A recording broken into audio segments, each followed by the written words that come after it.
வேலவா புள்ளி மயிலேறி ஓடிவா விளையாடிவா என்னை நாடிவா மயிலேலவா புள்ளி மயிலேறி ஓடிவா விளையாடிவா என்னை நாடிவா வடிவேலவா வள்ளி மணாளா ஓடிவா என்னை நாடிவா விளையாடிவா வடிவேலவா திருப்புகழ் பாடவா வடிவேலவா புகழ் பாடவா வடிவேலவா திருப்புகழ் பாடவா வடிவேலவா ஓடிவா விளையாடிவா என்னை நாடிவா வடிவேலவா என்னை நாடிவா வடிவேலவா வெற்றிவேல் முருகனுக்கரஹரோஹர வயலூர் வள்ளலுக்கரஹரோஹர திருமயிலை சிங்காரவேலனுக்கரஹரோஹர அருணயம்பதி அருணகிரிக்கரஹரோஹர முருகனை பல்வேறு உயர்நிலைகளை எய்தும் வரை சாதாரணமான முயற்சிகளை செய்தாலே கருணாமயமான கடவுளின் கருணை கடல் அலைகள் நம்மை வந்து சேரும். பாடல்களோ மந்திரங்களோ ஸ்தோத்திரங்களோ அதை புனைந்த மகனீயர்களின் அருள் கட்டாட்சமோ நம்மை வந்து சேரும். தெய்வீக ஆற்றல் பிறகும். இது முதல் நிலை. பூர்வ மத்தியில் தெய்வத்துடன் நான் எனும் நமது எண்ணத்தை இரண்டர கலக்கச் செய்தல் என்பது அது தியான பயிற்சியினால் ஏற்படுகின்ற முதிர்ச்சி. அதனால் எண்ணம் சொல் செயல் அனைத்தும் தூய்மையாக்கி அந்தராத்மா பாவத்தின் சுவடியாத மற்ற நிலையிலே அதை பாதுகாத்து உயர்நிலையை அடைவது. இறுதிப்படியானது தியானத்தின் எண்ணமற்ற நிலை, சும்மா இருக்கும் நிலை. உனக்கு மறுபிறவிக்கு காரணமே நமது எண்ணம் சொல் செயல்கள் இவற்றின் பதிவுகள். இப்பதிவுகளே நம் விதியாக ஆகி நன்மையும் தீமையும் நாம் அடுத்த பிறவியிலே அனுபவிக்கின்றோம். அவ்வாறு பதிவுகள் எனும் சுவடுகள் அற்ற நிலையை ஒரு சாதகன் அடைய வேண்டும். எனவே விதி உண்டாக வழியில்லாத நிலை ஏற்படும். செய்வதனைத்தும் இறைவனுக்கு அர்ப்பண பாவத்தோடே செய்துவிட்டால் பதிவுகள் யாதும் நம் மனத்திலே ஏற்படாது. எண்ணமற்று சும்மா இருக்கும் பொழுது நான் எனும் ஆணவம் என்ற எழுச்சிக்கு இடமே இல்லாமல் போகிடும். சொற்பலம் கடந்த உயிரே மெய்ஞான நிலை நிஷ்டைக்கு வகுக்கும். இது தாரண நிலை என்பர். கலியுக வரதன் கந்தன் இதைத்தான் சும்மா இரு சொல் அற என்று அருணகிரியின் திருவாக்காலே கூறுகின்றார்.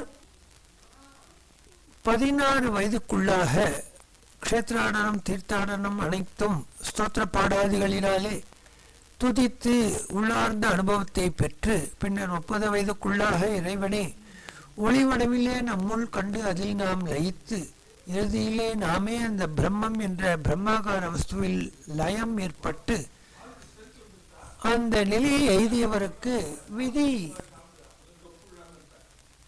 யாதும் செய்யலாது தயங்குகின்றது. இதுதான் கந்தன் அருட்சக்தியின் பிரவாகத்திற்கு மூத்த காரணமாகும். அப்பேற்பட்ட கந்த பெருமானுக்கு நம் ஆசைகள் என்கின்ற அனைத்தையும் காவடியிலே இட்டு சமர்ப்பிப்பது என்று ஒரு பழக்கம். இது விசேடம்.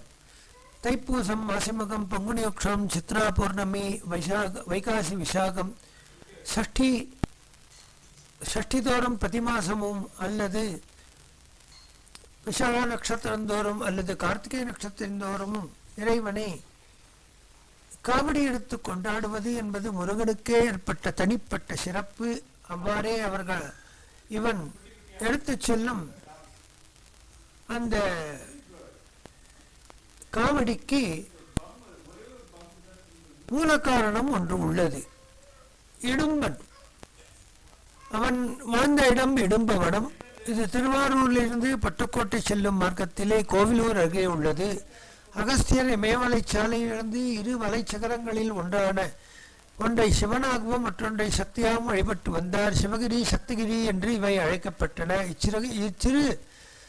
இந்த இரு சிகரங்களையும் தனது இருப்பிடமான பொதிகை மலைக்கு கொண்டு வர மிகவும் ஆசைப்பட்டார். அகத்திய முனிவரின் ஆசையை முருகன் அழிந்தார்.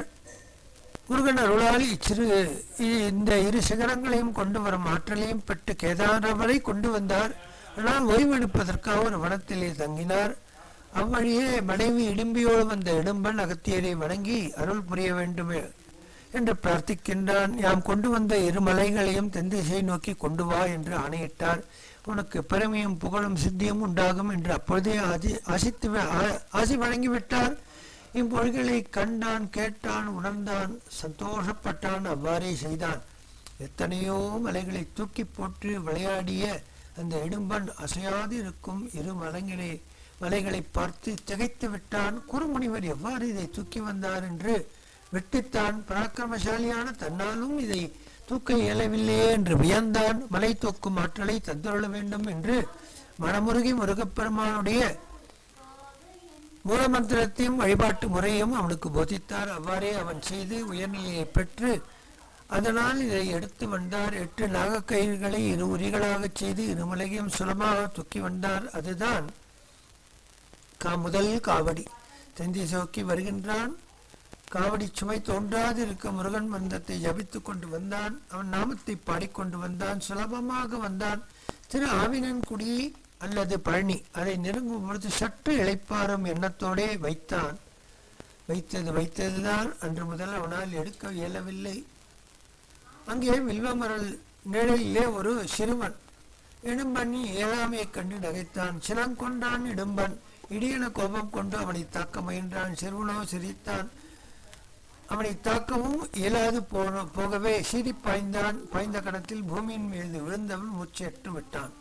இடும்பன் மனைவி ஓடி வந்தால் செய்த தவறிற்கு வடிவேலா ஐயனே பழைப்பொரு தருள்க என்று மாங்கியல்லை பிச்சை அருள வேண்டும் என்றவுடனே அவ்வாறே இடும்பன் உறங்கி விழித்தவன் போல் கந்தனருளால் எழுந்தான். முருகவேளை வணங்கி நின்றான். இடும்பா, இவ்விரண்டும் இங்கே இருக்கட்டும், அவற்றின் மீது நாம் எழுந்தருள் இருக்கப் போகின்றோம் என்று கூறிவிட்டான்.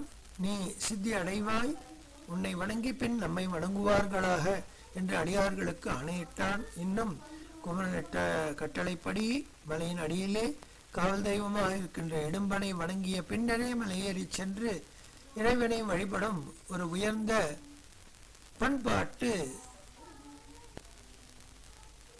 இன்றும் காண கிடைக்கின்றது. அவ்வாறு முருகன் அருள் நிறைந்ததான திருத்தலங்கள் பலவற்றை நாம் கண்டு வருகின்றோம். வயலூரிலே முருகன் செய்கின்ற விளையாட்டுகள், லீலைகள், அவனை வர்ணித்த அருணகிரிநாதரின் திருப்புகழ் பாடல் வரிசையை நாம் கண்டு அதன் அர்த்தானுபவத்தையும் உணர்ந்து அனுபவித்து வருகின்றோம். வயலூர் குமரன் அருளால் அனைவரும் அனைத்து நலன்களையும் பெற்று வாழ்வாங்கு வாழ வேண்டும் என்ற பிரார்த்தனையோடு புண்ணியானிமான் பரம பாகவதான் ஸ்மராமி என்கின்ற இந்த ரீதியிலே உயர்ந்ததான வினைத்திற்கும் வயலூர் முருகனின் பாகம் 3 ஏதாவது யதாசக்தி இதனை அனுபவித்து முருகனோடு இரண்டரக் கலக்கும் உயர்பாங்கினை அவன் அருள வேண்டும் என்று பிரார்த்தித்து துவங்குகின்றோம்.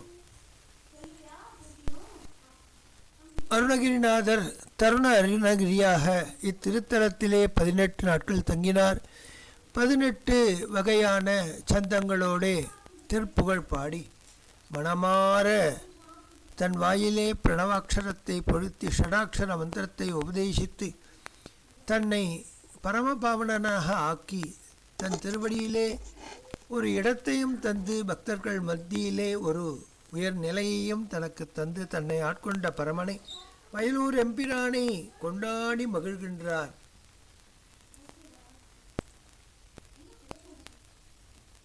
இவருடைய பாடல்களை பாடினாலே வயலூர் இறைவனுடைய அருள் கெட்டும். குழந்தையின்மையினால் தவிப்பவர்களுக்கு குழவைகள் மலரும். நோய்களினால் வாடுபவர்களுக்கு நோய் நீக்கம் ஏற்படும். கவலையில் தோய்ந்த ஒரு வாழ்வு தலைகீழாக மாறும். செல்வமின்மை, மிடி, பிணி, துயர் யாவும் தீர்ந்துவிடும். வழக்கு வியாஜ்யங்களிலே வெற்றி நிலை எளிதாக எய்யலாம், எதிர்களற்ற உயர்நிலையிலே வாழலாம்.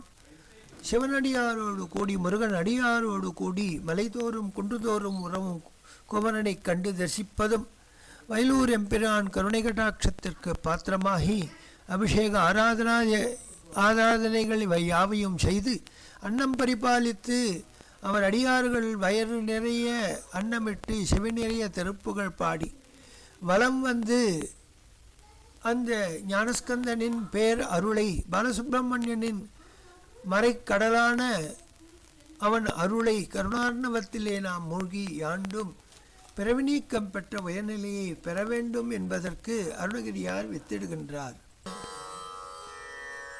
கமலத்தே குலாவும் அருவியை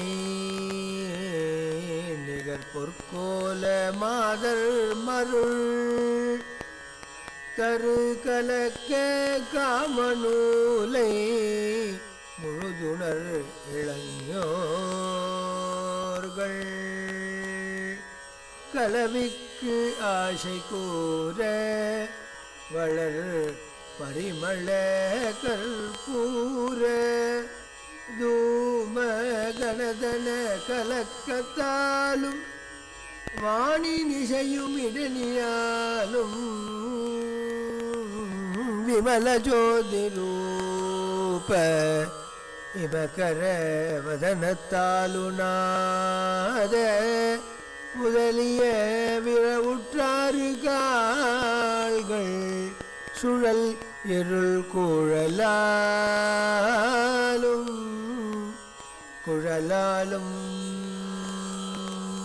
வெயில் எப்போதும் வீசு மணிவளை அணிப்பொற்றோள்களாலும் வகிடு விழியில் பார்வையாலும் இனியிடல் படுவேனோ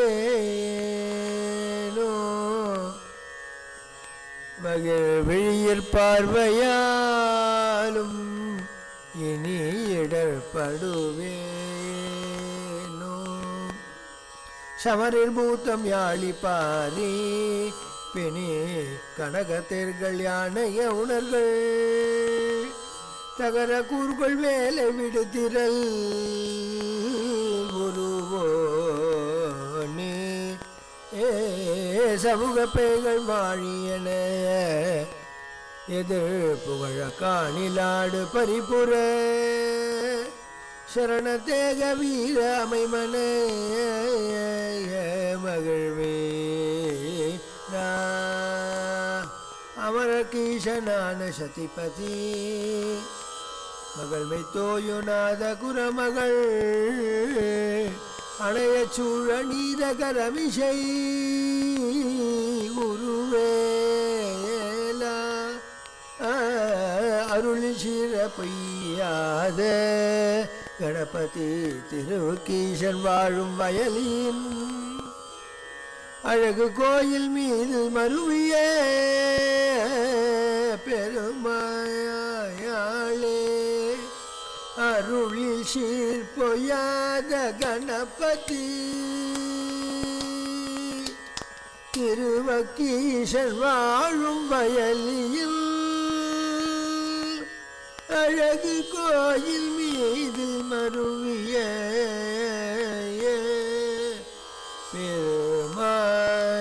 பெருமாளே விழியிற் பார்வையாலும் மாதர் விழியில் பார்வையாலும் இனி இடர் படுவேனோ பெருமாளே அருள்வாயே.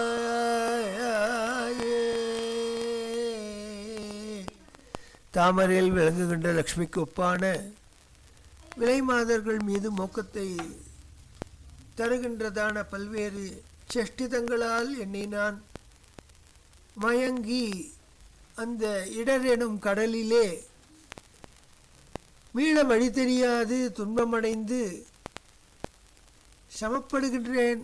போரிலே பூதம் யாழி குதிரைகள் இவைகளை பிணித்து கட்டிய பொன்மயமான தேர்கள் யானைகள் அசுரர்கள் அவை யாவும் பொடிபட அழிய கூர்மையான வேலாயுதத்தை செலுத்திய வலிமையான உருவத்தை உடையவனே, கூட்டமான பேய்கள் வாழி என்று நின்று புகழ்சூழ சுடுகாட்டில் சிவனுடன் நடம் செய்யும் சிலம்படி பணிந்த திருவடிகளை உடைய வீரம் வாய்ந்த தாயாகிய பார்வதி மனம் மகிழும் வீரனே, தேவர்களுக்கு தலைவனான இந்திராணியின் கணவனாகிய தேவயானை மணந்தவனே, வள்ளியை கைப்பிடித்தவனே, குறப்பெண்ணாகிய வள்ளி உன்னை அணைவதற்கு சூழ்ச்சிகள் செய்த நீதிமானே, திருவள்ளுவர் பாலிப்பதற்கும் புகழ்பெற்ற பொய்யுரா கணபதியும் அழகிய அக்னீஸ்வரர் என்ற பெயருடைய சிவபெருமானும் அதிநாயகியும் வீற்றிருக்கும் வயலூரின் அழகிய திருக்கோவிலிலே அமர்ந்த என் பெருமானே நீ அருள்வாயே என்று இந்த திருப்புகழினாலே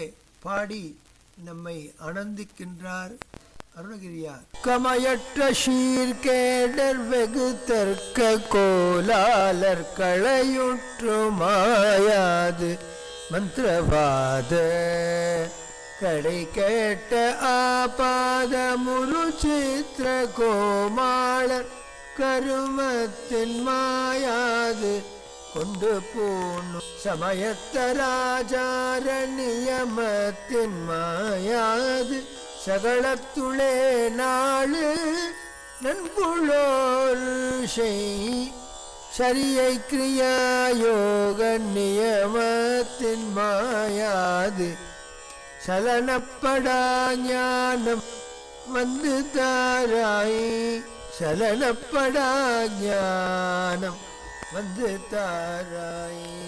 அமரில் சுராபான திதி போத்ரலோக மது துக்கமேயாக மிஞ்சிடாமல் அடமிட்ட வேல் வீர திருவெற்றியூர் நாதன் அருணச்சிகானீல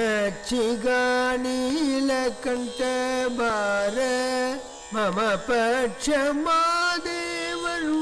வைச்சுவாமினி நிமல நிற்களாமாயை விந்து நாதம் வரசக்தி மேலான பரவத்துவே மேலை வயலிக்குள் வாழ்தேவர் பெருமானே சலனப்படா ஞானம் வந்து தாராய்.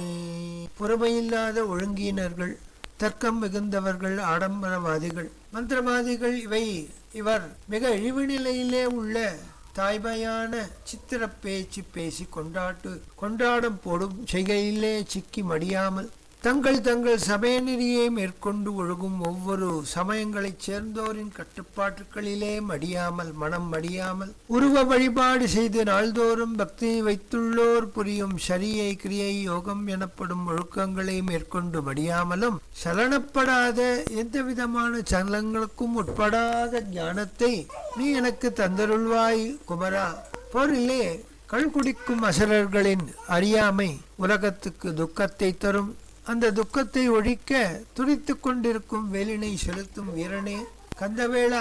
திருவொற்றியூர் நாதர் சிவந்த ஜடை நீலகண்டம் பெருமை இவற்றை கொண்டவர். மகாதேவர் தம் அருமை வாழ்ந்த சுவாமியே, மாசில்லாதவனே, உருவமில்லாதவனே, மாயை வெந்து நாதம் வரங்களை தரும் சக்தி இவைகளுக்கும் மேற்பட்ட உயர்ந்த நிலையில் இருப்பவனே, வயலூர் தனிலே மென்மையான வயலூர் தனிலே வாழ்கின்ற தேவர்கள் தம்பிரானே, சரியை கிரியை யோகம் ஞானம் எனும் சிவஞான சூத்திரத்தின் உட்பொருளை தாங்கள் எனக்கு போதித்தருள வேண்டும் என்று பிரார்த்திக்கும் உயர்ந்ததான திருப்புகழை பாடி சமைக்கின்றார். ஷண்முக வழிபாட்டிலே சஷ்டி மிகவும் விசேடமானது, கார்த்திகை நட்சத்திரம் விசேடமானது, ஷண்முகனுடைய விசாக நட்சத்திரம் விசேடமானது. அவ்வாறே மாதப்பிறப்பு, பௌர்ணமி மற்றும் தட்சிணாயன உத்தராயண புண்ணிய காலங்கள், விஷ்ணுபதி புண்ணிய காலங்கள், ரத சப்தமி முதலான விழாக்கள், பண்டிகைகள் இவை அனைத்தும், தைப்பூசம் முதலான பங்குனி உத்திரம் முதலான நன்னாட்கள் இவை அனைத்தும் முருகனுக்குரியவை. குன்றுதோறாடும் குமரன் இங்கு வயலினியுடைய வயலூரிலே இருந்து கொண்டு, வயலூர் வள்ளலாக இருந்து கொண்டு உலகனைத்தையும் தன்பால் ஈர்த்து தன் அடியார்களுக்கு வேண்டுவதை வேண்டுங்கால் வேண்ட அவர்கள் வேண்டுவதற்கு முன்னமே அருள் வழங்கும் பெரும் வள்ளலாக வழங்குகின்றான். தருண அருணகிரியாக வந்தவர் இங்கு இங்கேயே தங்கிவிட்டார். 18 நாட்கள் தங்கினார். 18 திருப்புகழை பாடினார். ஒவ்வொன்றும் அர்த்த கர்ப்பிதமானவை. மேலோட்டமான அர்த்தத்தை மட்டும் நாம் கூறி செல்கின்றோம். இவை அனைத்திற்கும் விசேட அர்த்தங்கள், ரகசியார்த்தங்கள், சுவாபதேசார்த்தங்கள் இவை அனைத்தும் பொதிந்து கிடக்கும் ஒரு திருக்குறள் போன்ற சிறு திருப்புகழினாலே பெரும்பொருளை கூறி செல்கின்றார். மேலும் அவர் பாடலானார். குயிலோ மொழி அயிலோ விழி கொடியோ இடைப்பிடியோ நடை குறியீர் தனி செறியீரினி என்று குணகாவெடி பிடியாவிதழ் கடியானகம் வகிராவுடை குலையாவல்கு அழையாவிரு கொங்கை மீது பயிலாமண மகிழ்மோகித சுகசாகர மடமாதர்கள் பகையேயன நினையாதுர நண்பு கூறும் பசுபாசமும் அகிலாதிக பரிபூரண புரணாகர பதினேறு நினருளால் மெய்யுணர்ந்தீடேனோ வெயில் வீசிய கதிராயிர வருணோதய விருணாச்சன விஷயள் பரி ரவிஷேயனும் அங்கராசன் விஷிகாகவ மயில் பேடிகை படுபோது சந்நிதியானவன் விதி தேடிய திருவாளியரன் குமாராய அயலூருரை மயிலா பல கலைமானுழை புலி தோள்களை அகிலாரம தெரி காவிரி வண்டல் மேவும் அதிமோகர வயலூர் மிஷை தெரிசேவக முருகேசுர அமராபதி அதில் வாழ்பவர் தம்பிரானே நான் உணர்ந்திடேனோ. குயில் குரல்தானோ, கண்கள் அம்புதானோ, இடுப்பு கொடியோ, நடையோ பெண் யானை போன்றதோ என்று ஒரு பெண்ணின் அங்கப்பிரத்யங்க சௌஷ்டவத்தை வர்ணிக்கும். அவள் உடன் கலவி கொண்டு வாழும் இல்லற சுகமே உயர் சுகம் என்று வாழும் மடத்தனம், இவ்வனைத்தையும் நான் உதறி மெய்ப்பொருளை உணர்வேனா அந்நாள் எந்நாள் என்கின்றார். ஒளி வீசும் ஆயிரக்கணக்கான கிரணங்களை கொடுப்பவன், உதயகால இருளை போக்குபவன், எழுகுதிரையை ஒட்டுபவன் சூரியனான். அவன் பிள்ளையான அங்கநாட்டு கர்ணன் அம்புகள் நிறைந்த போரிலே தனக்கு பகையாயிருக்கின்ற பேடியான அர்ஜுனன் கை அம்பால் அடிபட்டு விழுகின்றான். அந்த கர்ணனுக்கு தரிசனம் தந்த திருமாலும் பிரமனும் தனது முடியை தேடி செல்வநாயகனான அலைந்து திரிந்த விருவருக்கும் அடையா பொருளாயிருக்கின்ற சிவபெருமானுடைய குமாரனே, அழகான மயில்வாகனனே, கலைமான்கள் புலி யானை முதலானவை நிறைந்ததான சந்தனக்காட்டினுள்ளே வயலூரிலே அமர்ந்து இனிமையாக உலவும் வலியவனே முருகாசரணம் ஈஸ்வரனே, பொன்னொருள் வாழும் தேவர்கள் தம்பிரானே, என் மனம் திருவடி தாமரையிலேயே அனவரதம் அமர்ந்திருக்கும் மெய்ப்பாங்கினை தந்தருள்வா என்று யாச்சிக்கின்றார். உயர்ந்ததான உடற்தூய்மை, மன தூய்மை, ஓர் எளிமையான வாழ்வு, உயர்ந்த எண்ணம், இவை அனைத்தும் நிறைந்ததான முருகபக்தி. அது வழி வழியாக நம் குலத்தோரால் வழிபட்டிருப்பின் முருகப்பெருமானின் உயர்ந்ததான கருணை வெள்ளம் நம் குலத்தே என்றும் தங்கியிருக்கும். ஓம் சரவணபோ என்ற மகாமந்திரம் ஷடக்ஷரம் அல்லது அருணகிரிநாதரின் யாதொரு திருப்புகழே ஆனாலும் அனுபூதியே ஆனாலும் கந்தர் கலிவெண்பாவே ஆனாலும் அவை அனைத்தும் மந்திரமயமானவை. வேல்மாறல் என்ன, மயில் விருத்தம் என்ன, சேவல் விருத்தம் என்ன, வேல் விருத்தம் என்ன, இவ்வனைத்தும் மந்திரமயமானவை. திருப்புகழோ கந்தர் அனுபூதியோ கந்தர் புராணமோ கந்தர் கலிவெண்பாவோ அனைத்தும் முருகனின் பெருமையை எளிதாக நாம் அறிந்து கொண்டு அதன் வாயிலாக உயர்ந்த முருக பக்தியிலே பெரும் தேட்டை கொண்டு நாம் ஒழுக வேண்டும் என்று நம் முன்னோர்கள் செய்து வைத்த ஏற்பாடு. இதனால் கந்தன் அருள் நமக்கு பெருகும். இது பெருகும் என்பதற்கு பலவேறு அறிகுறிகள் காண கிடைக்கும். உதாரணமாக சஷ்டி விரதம் என்று எடுத்துக்கொண்டோம். ஆனால் அது உண்ணான் நோன்பு என்பது பொதுவான விஷயம். உடலுக்கும் ஆன்மாவுக்கும் பலத்தை சேர்க்கும் விஷயம். எல்லாவித சமயங்களும் இதை கடைபிடித்துத்தான் வருகின்றன. அதுவும் சனாதன தர்மம் தழைத்த ஆள் போல் விளங்கும் நமது ஆன்மீக குருகுலமாம் தெய்வன் உரைகின்ற பல்வேறு திருத்தலங்கள் இவை நமக்கு போதிக்கின்றன. உண்ணான் நோன்பு முருகன் பால் எடுப்பதே சஷ்டி திருவிழா.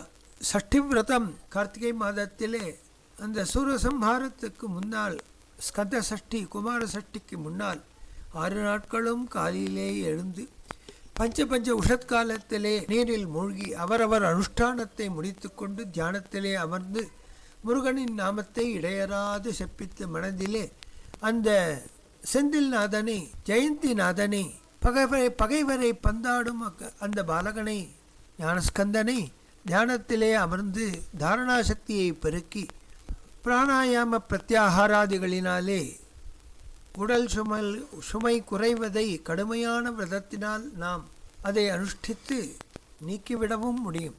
எப்பொழுது பிரஜை வருகின்றதோ முருகன் ஆலயத்தை வலம் வருவதும் முருகனடியாருக்கு சேவை செய்வதும் அங்குற்ற உயர்ந்ததான சமாதி திருத்தலங்களை செல்வதும் இதன் விஷயமான கிரந்தங்களை படிப்பதும் இவ்வாறாக 6 நாட்களும் போற்றி ஷஷ்டி அன்று இறைவனை கண்டு அவன் சூரசம்ஹாரம் செய்கின்ற அந்த லீலா வினோதத்தை கண்டு அனுபவித்து அதன் பின்னர் அவன் தேரிலேறி வந்து போர் புரிகின்றான். சூரபத்மன் தன்னை வேல்னால் இருகூறாக பிளக்கின்றான். அவன் உயிர் பிரியும் தருவாயிலே வேண்டுகின்றான், முருகா உன்னை நான் தாங்குகின்றேன், என்னை நீ தாங்க வேண்டும் என்று வரம் கேட்க அவ்வாறே ஒரு பாதி மயிலாக உருவெடுக்கின்றது. அதன் மீது மயில் வாகனார் உடனாக இருக்கின்றான். மற்றொரு பாதி சேவலாக மாற சேவர் கொடியாக தான் ஏந்துகின்றான். இவ்வாறு ரதத்தில் வந்த முருகன் மயில் மீதேறி தேவசேனாதிபதியை தான் என்பதை மூவுலகுக்கும் அறிவிக்க தேவேந்திரன் அன்று வரை ஒளிந்திருந்தவன் ஓடி வருகின்றான். முருகன் கால்களிலே விழுந்து தன் தவறை மன்னிக்குமாறு பிரார்த்திக்கு தன் தேவயானையும் ஐராவதத்தையும் சுப்பிரமணிய சுவாமியின் திருமணத்தன்று பரிசாக தந்து தேவசேனையின் கணவனாக அவனை யாக்கி தன் மருமகனை கொண்டாடி மகிழ்ந்து தேவலோகத்துக்கு மீண்டும் அதிபதியாகின்றான். 7ஆம் நாள் தெய்வயானை திருமணம். அன்று மாலை குமரவிடங்க பெருமான் ஆறுமுகன் பெருமான் திருமணத்துக்கு வந்து அருள்வார், காட்சி தருவார். 12 கைகளோடு இந்த 6 நாட்கள் மட்டுமே தரிசிக்கலாம். மற்ற நாட்களிலே கைகளை மூடியிருப்பார் சில தலங்களிலே. இவ்வாறு எளிமையான ஒரு விரதம். உண்ணான் நோன்பு இருக்க வேண்டும். உண்ணான் நோன்பினாலே உடலும் மனமும் லகுவாகும். இறைவன் பால் மனம் நாடும், சென்று ஓடும். அவன் திருவுருவத்தை மனதிலே தேடும். அதனால் ஏற்படுகின்ற அனுபவ அலைகள் தியானத்திற்கு வித்தாக அமையும். அந்த தியானத்தின் ஆதார பீடம் செழிக்க முருகநாமம் உதவும். அந்த சரவண பவா என்கின்ற ஷடக்ஷரி மகாமந்திரம் நம்மை தியான லயத்திற்கு உயர்நிலையிலே எடுத்துச் செல்லும். மனமும் லகுவாகி உடலும் லகுவாகி மனம் அவன் திருவடியிலே தோய சரவண பவ என்ற மந்திராட்சரம் நமக்கு உயர் ஞானத்தை தந்திட இவ்வாறு 6 நாட்கள் செல்வதே தெரியாமல் சென்றுவிடும். 7ஆம் நாள் ஷஷ்டி என்று சூரசம்ஹாரமாகி அனைவரும் வரும் அதிதிகளுக்கு உணவிட்டு பின்பர் தாங்கள் அன்று விரதத்தை பூர்த்தி செய்வர். மறுநாள் தேவசேனை கல்யாணத்தை தரிசித்து விட்டு செல்வர். சில திருத்தலங்களிலே வள்ளி கல்யாணமும் இதோடு சேர்ந்து நடக்கின்றது. அது அதற்கு மறுநாள் நடப்பதாக ஐதீகம். இவ்வாறு ஆறுமுகன் எளிதான ஏழைகளாலும் மிக எளிதாக வணங்கத்தக்க உயர்நிலையிலே இருக்கின்றான்.